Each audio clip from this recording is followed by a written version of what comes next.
Hey, everybody, come on in. Happy Monday. Thanks for joining.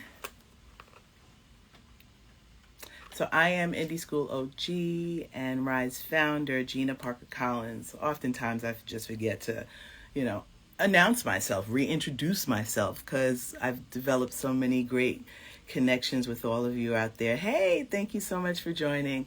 But that is who I am. And today we are catching up with someone who is going to offer us some insight on what enrollment means. Hey, thanks so much for joining. Okay, let me, as a moderator, thanks for joining. So we want to talk about enrollment. Whether you've gotten in or you're still thinking about applying or you're on the wait list, just know that you do have another level of, and that is after you sign that contract. So if you have not made a decision yet, please hurry up and make a decision. Hey, how are you, Courtney? I'm good, Yeah, Gina. How are I'm you? great. I was just sharing that folks like yourself who head up admissions teams are really waiting for people who have received an acceptance notice to say yes or no, right? That's right. Your That's the shoe is on the other foot now, right?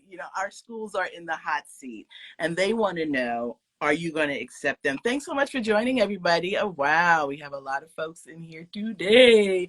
So if you've gotten a yes, congratulations. But, the real work begins right now. So Courtney Doucette is the director of admissions and enrollment management. I remember when enrollment management became part of the lexicon of the title of admissions folks. And I'm like, that's such a fancy word. Like, what does it mean? So, Courtney, can you just start us off in the most practical sense? What is enrollment? When does it start? And what does it mean? oh boy. You're starting off with a difficult question. No. Gina, it's really cyclical, right? Because you're talking about the admissions piece of getting families interested in a school and thinking about applying and going through the application process, and then you want to yield or enroll those families, but you also want to make sure that your current student body and families are happy so that they're re-enrolling every year. So it never ends because it's just a cyclical process, and everyone has a little bit of a different timeline, but it's just a giant puzzle piece to put together, because in some ways you want to be finished and have all your numbers done, but you know that life happens and people change their mind, and people should have enough time to weigh all of their options and think carefully about what's the right fit for their child or their family at any point, whether you've been at a school since pre-kindergarten or you're joining a school new, right? We want to give families the appropriate amount of time to make the correct decision for their family, but we also want to be mindful of others that are waiting, perhaps on a waiting list or applying late or what have you. So it really is never ending. We'd like to say that we're buttoned up and done at a certain point, but it just sort of repeats the cycle over and over again. Yeah.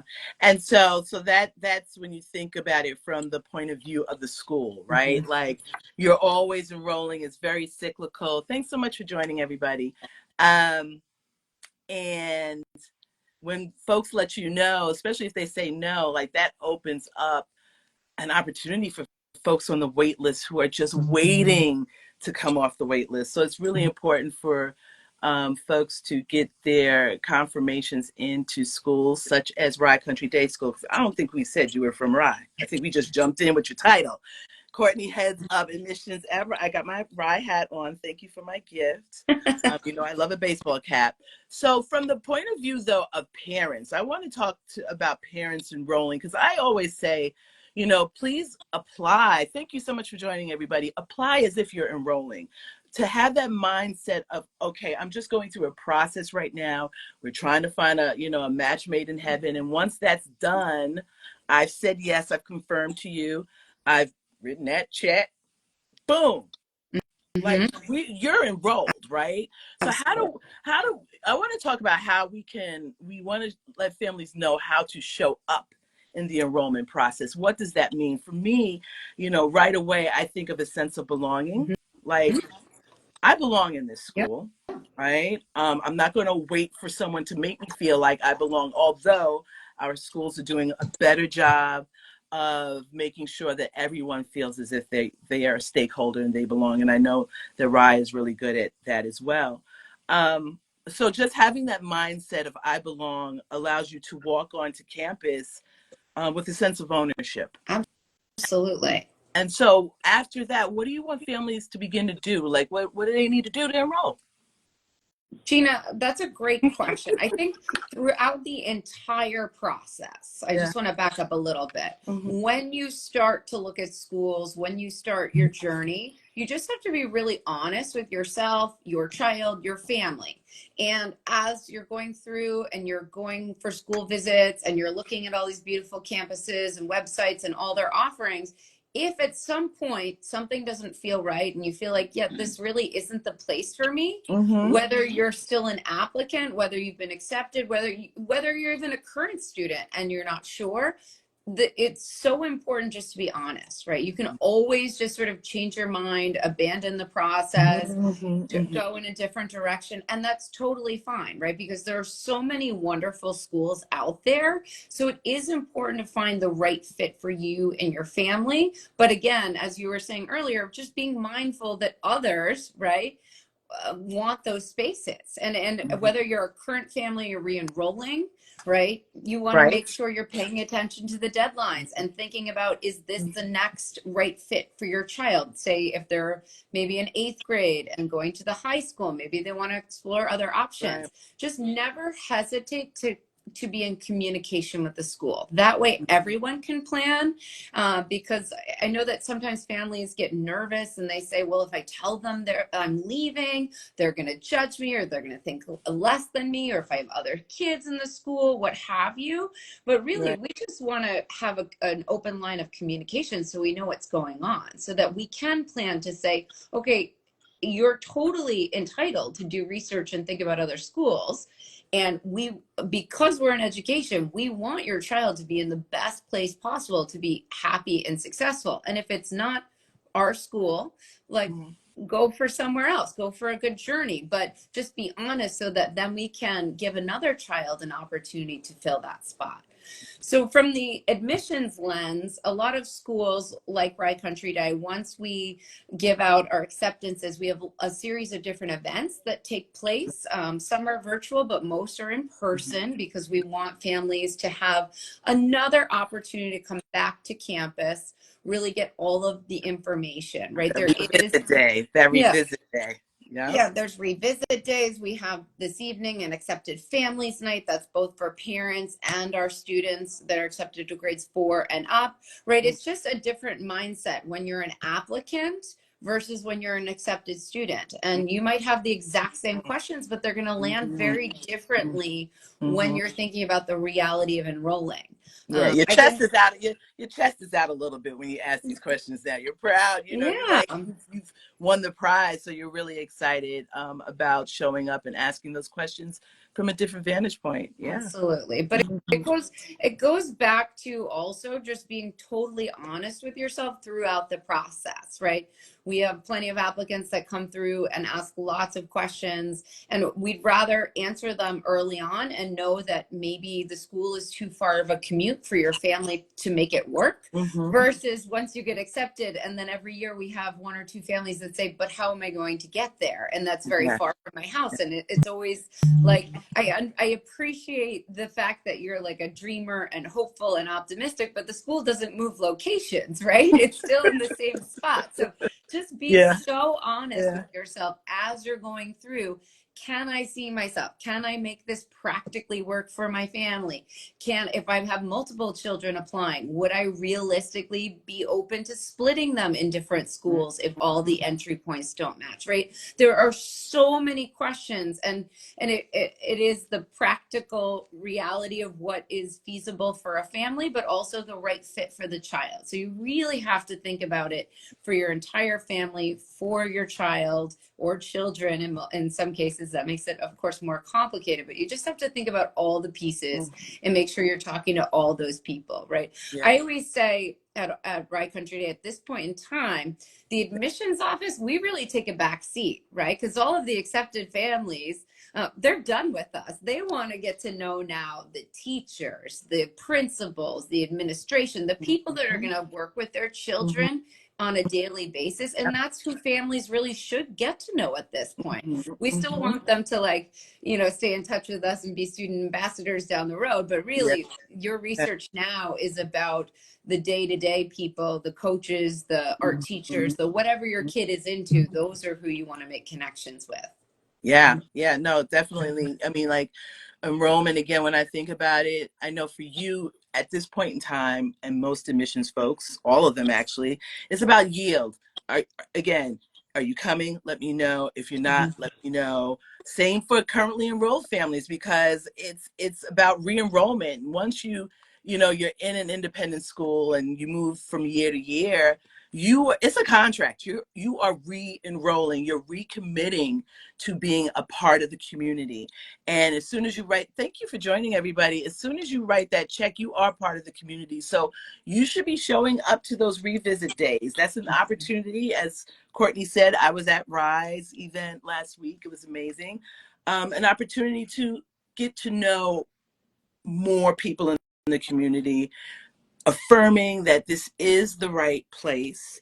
And then, when you show up on camp, I mean, like, let's talk about the summer. Let's not even go into the beginning of the fall. I know that there are some schools that will set families up with, like, buddy families. You can get to know more about the school even through the summer by some of your peer families. Is that something that you all are familiar with too? That's what. Absolutely.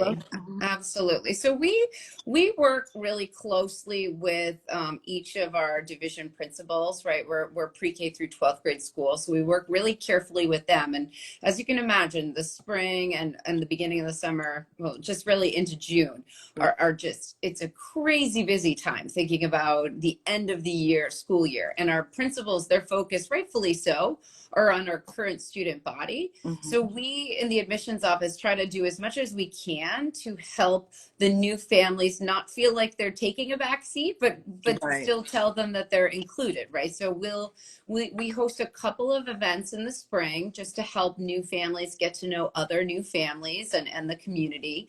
And then we have developmentally appropriate, based on the age, we have different orientation programs for not just new students, but new families, because not only is the student new to Ride Country Day, a family is new. So through our Parents Association, we match up a host family program, someone you can pick up the phone, call, email over the summer. No question is too small. Like, what should my kid wear to school? What's the lunch like? What time how's the pickup line? How do you get there? All those things, right? You need to ask someone who's lived it, all those tips and tricks of the trade. And then in our middle and upper school, we do match students up one-on-one so that they can also ask those questions to each other over the summer. Just a point of contact. We ask them to try to get together, but at a minimum, I know the summer can be crazy and not everyone's around, so at least maybe they can Zoom or email or text or what have you. Just have a point of contact.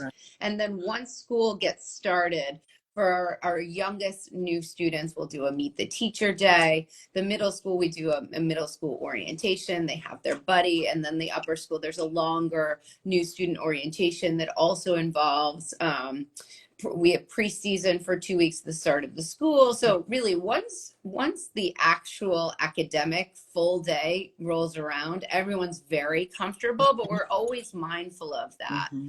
The admissions office, even on the first day of school, we host a new student breakfast and a new student lunch, and we tap certain department chairs, administrators to be there.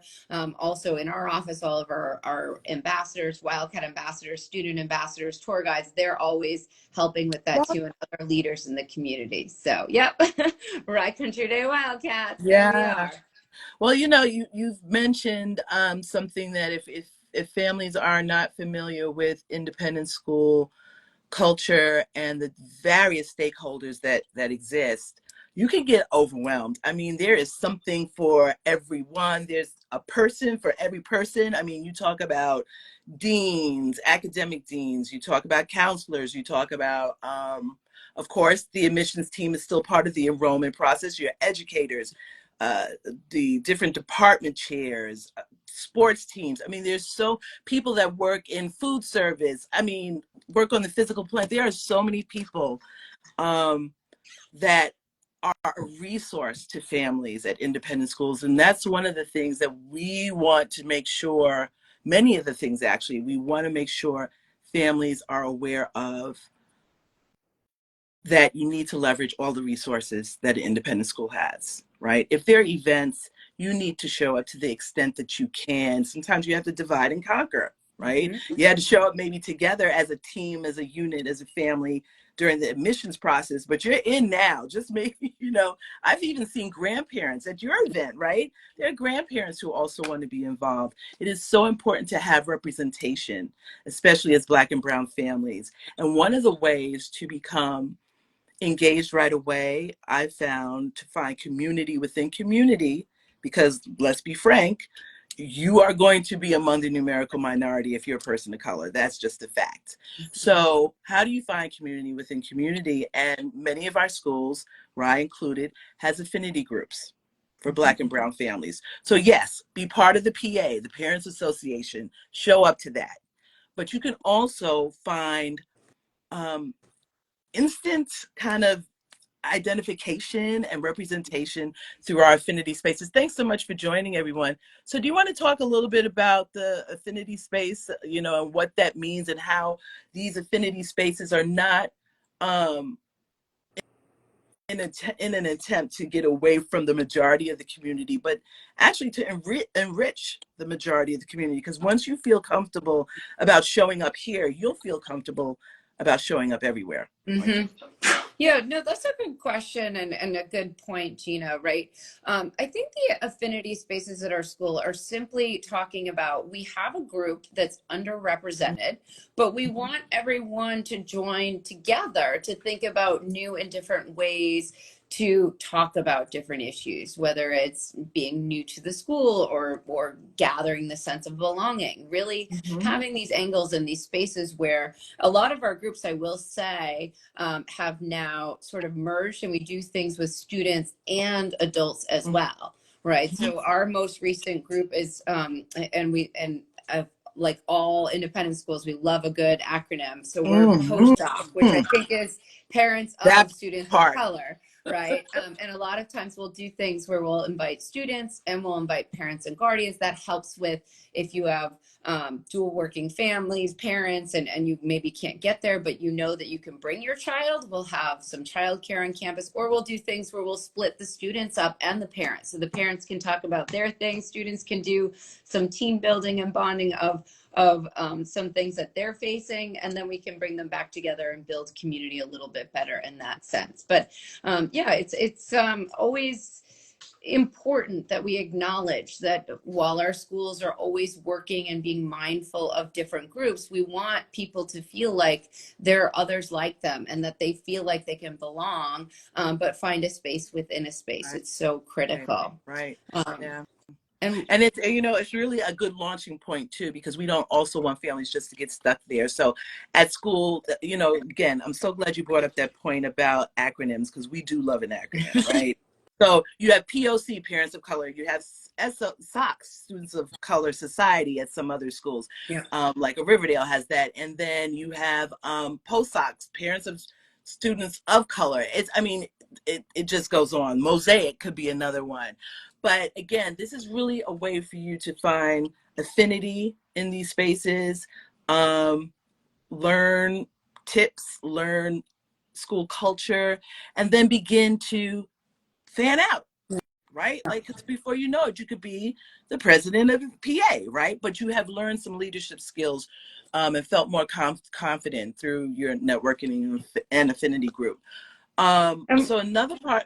Gina, one more Mhm. thing I just wanted to add that we try to be super mindful of, and I'm going to go ahead and guess a lot of schools will do this, is we have events at different times of the day, right? Mhm. Throughout, we'll have a morning event, we'll have something during maybe a lunch hour, something in the evening, and also we do offer things over Zoom too, Right. right? So there are opportunities depending on your schedule so that everyone can Right. join. So you don't feel Right. like, oh, I'm working, I can't go to that 10 a.m. meeting or 1 o'clock meeting, but you can still join something over Zoom. So it's really important to us, like in the admissions office, we utilize a parent admission network. We have parent ambassadors. We'll do trainings in person during the morning, but then we'll also do it at night over Zoom so that Right. you can still participate and not feel like you can't go because of your day and your family or your work or whatever your obligations are. So a lot of schools are creative in that sense. So Yeah. if you want to get involved, I'm going to guess, right, they will welcome you with open arms, even if you can't make the 10 a.m. coffee or whatever it is. You all, that's a really great point, Courtney. You know, a school is really working on being an equitable and an inclusive space when the 8 a.m. parent meeting is not the norm, right? You'll have opportunities to do it that night, or it's been recorded. So there are a ton of ways to get involved, even outside of an affinity space or the PA. There are different committees that you can participate in, and even just showing up, particularly on the lower school campus. I remember those days. I used to love to go in, during a portion of the day to work in the classroom or to read a book or just to be involved. I cannot tell you how important that is for our children to see us there, right? So you just got to pencil it in. You have got to pencil it in. I think another part of enrollment that I want folks to be aware of, and we can be transparent about, are things like the annual fund. You might get to a certain point during the school year and you're being asked to donate. And you're like, uh, that's what my tuition check is about, right? Um, really, I mean, it took me a moment to digest that. I could not wrap my head around it until I began to understand that there really is a gap between the revenue that tuition brings in and what the school actually puts out to make it look as beautiful as it does, to give you all the resources that you're asking for, to support the financial aid budget. I mean, so I want to share with families that I used to, I got into it and I was writing some nice checks because I just wanted to. And then my job situation changed and I just kind of stopped. And I ran into someone who said to me, who was, was around that time of the year. And I was like, I can't give what I used to give. And she said, you know what? It's really about 100% participation and not what you can give. So I don't know if you want to talk to that at all. I know I said a lot about it, but just expect y'all are going to get that Yeah. request. No, I Yes. think that's a good point. And what I can say, I totally agree with you, Gina. It's all about participation. It's not about the number necessarily. And if your situation changes from year to year, right, you just give what you can. But our advancement team works really hard looking at participation, right? Even to your point, and analogous to that are all of our employees here, right? We ask our employees to participate, whether you're a teacher, you're on a non-teaching employee. We ask for, we always strive for 100% participation, and it does seem a little counterintuitive. It's like, but you're paying me, but then you're asking me to donate. But the think about what it says. It says that you have faith in the organization, Yeah. in the school, Mhm. and that you want to continue and donate to that trend and make sure that the school is advancing. So you just do whatever you can, whatever you're comfortable with. If it's Right. 25 cents, if it's whatever, right? It's based on your budget. That's Mhm. not what our advancement team is focused on. It's about getting everyone to feel like they can participate something to the Mhm. cause of the school. Mhm. Yes, absolutely. Um, I think the other thing I want to say, and if you have questions, we can take a few questions for Courtney and myself around enrollment. I think another big miss that I've seen is, okay, baby, we got in. Don't rock the boat. I'll see you at graduation, right? And again, there's so many working parts, particularly if you're coming in as a family of color. I personally think it's negligent for you to just drop your baby off and say, I'll see you later, and not walk this journey with them, right? Mhm. Because our children are watching us. And as we show up, they'll feel more confident in showing up in spaces where they may not see much representation of themselves. But getting to know people like the head of school. So during your revisits, you'll hear from people like Randall Dunn, who's head of school at Rye Country Day School. I think it's really a missed opportunity for you not to introduce yourself to the head of school, find out what their vision is for the school, and ways that you can partner with the school to engage. And I mean, it's not just the head of school, there are a number of different stakeholders that you should know, and they should know you, Mhm. right? Absolutely. Yep. So there's an open door policy, right? Always. We always say that, in order to best educate a student, we want to know all that's going on, whatever a family's comfortable sharing with us. Because if there's an issue at home, it's going to show up at school. And if there's an issue at school, it's going to show up at home. And in order to best support the student and the family, we all want to be on the same page. We all want to be Team Gina, right? Team support, so that we can all be there to send similar messages, support in a similar way, so that they're getting the same education from across the board. But independent schools really pride themselves on not just small classroom sizes and teacher to student ratio, but really getting to know our students, because we know if one area is not going well in their life, and again, we're talking about children, we're talking about adolescents, so it could be something that an adult doesn't think is as large, but for them Mhm. it's the be all end all, and we know that that's going to impact them. It's going to impact their ability to focus in the classroom, or their ability to participate on an athletic field, right? All areas of their life. So it's really important that you get to know all the adults in your student's life, that really get to know your student, right? Their lead teachers, their advisor, their deans, their principals, right? As Gina was saying, it's an open door policy. I've heard our counselors say so many times, a home issue will become a school issue, and a school issue will become a home issue. So we really always want to partner with families, and that's the best education that we can provide. Yeah, absolutely, absolutely. Well, there's a lot to take advantage of, and independent school education is a commitment, whether you're there from K through 12 or 9 through 12 or 6 through 12.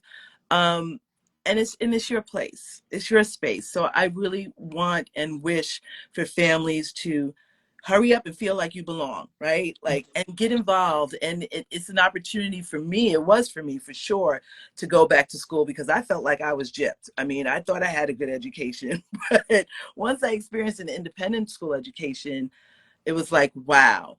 And I also want families to know that there's power in their voice. I mean, to really partner with a school. And totally around that equity and inclusion piece. You should know your school's strategic plan for DEI. One of the things that I love about independent school education is that DEI is not like a, oh, well, maybe we'll do it or we won't. That is built into the strategic plan of the school, right? So I think you should expect it. You should expect that work. And if when they say see something, say something, right? There are people that you can go to at any point in time if ever you feel something just didn't feel right,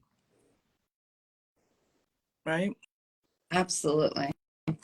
What we would never want to happen is have a family not communicate with us. If we're not having an open and honest dialogue, we can only guess what might be going on. We if we know of an issue or something that didn't feel right or doesn't work for a family, we need to have that communication. That doesn't mean we're always going to agree and come to the perfect solution, right? There might be a bit of a compromise, there might be, right? But at least we need to have an open dialogue.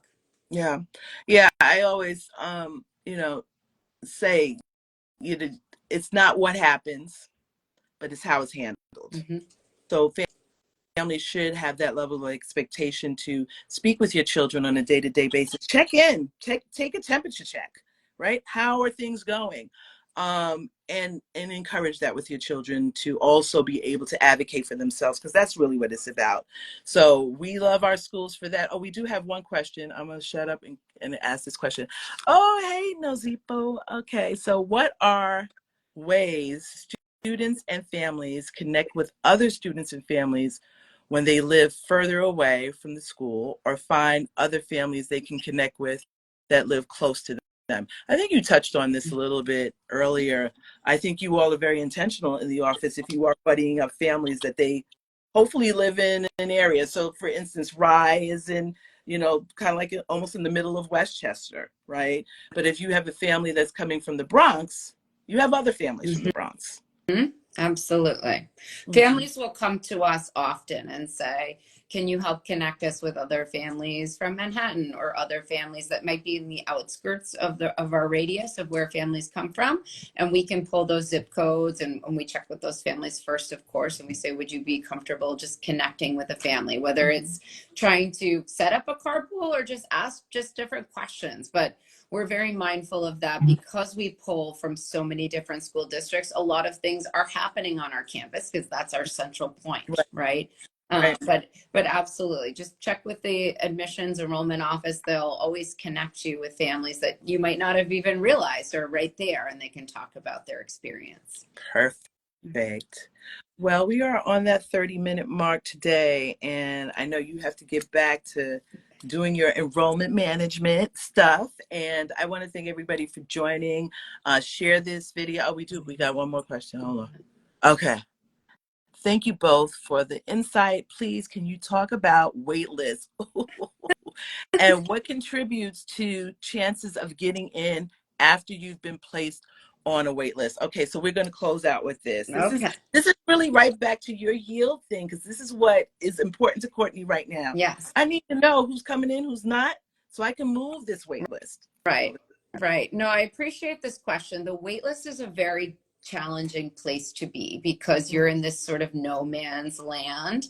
And for us, it's equally difficult because if I had a crystal ball and I could see into the future, then I would be able to know what would happen. But at this point, there are so many balls in the air that we don't know what will happen. What I can tell you is historically, we've been able to go to our wait list every year, but it just depends on the grade and the timing, of course. So we have our deadlines for re-enrollment contracts for our current families. We have our deadline for our new families to enroll. But of course, we are a school that does grant extensions because we want families to make sure that they're doing all their research and that they're making a decision that they're confident in.